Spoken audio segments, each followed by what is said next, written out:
एक समय की बात है, एक शांत से गांव के किनारे एक पुराना कुआं था। लोग अब उसमें पानी नहीं भरते थे, लेकिन कुएं के चारों ओर हरियाली थी और भीतर की दीवारों पर घास उगाई थी। ये जगह अब चिड़ियों और कीड़ों का घर बन चुकी थी।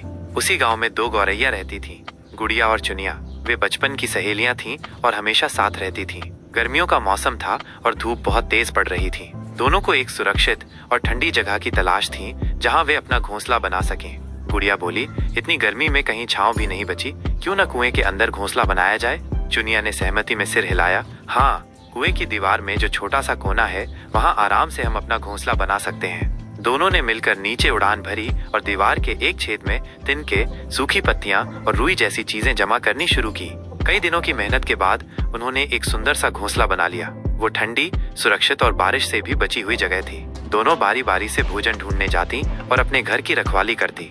एक दिन गड़बड़ हो गई। एक दिन गुड़िया जल्दी लौट आई और देखा कि चुनिया ने बिना पूछे घोंसले में बदलाव कर दिया था। गुड़िया नाराज हो गई और बोली, तुमने मेरी मर्जी के बिना सब बदल दिया। चुनिया बोली, मैं तो बस इसे और सुरक्षित बना रही थी। दोनों में थोड़ी बहस हो गई और चुनिया उड़कर बाहर चली गई।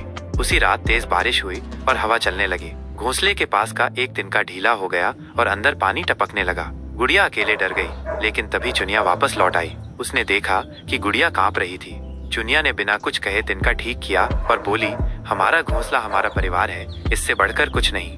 गुड़िया मुस्कुराई और बोली, माफ कर दो, तुम सही थी। अगली सुबह धूप खिली थी। दोनों गौरैया अपने घोंसले में साथ बैठी थीं, पहले से ज्यादा मजबूत और पहले से ज्यादा समझदार। जहाँ प्यार, समझदारी और मिलकर काम करने का भाव होता है, वहाँ हर घोंसला एक घर बन जाता है। छोटे छोटे मतभेदों को भूलकर अगर साथ निभाया जाए तो कोई भी मुसीबत बड़ी नहीं होती। कहानी अच्छी लगी तो लाइक करें और सब्सक्राइब करें। धन्यवाद।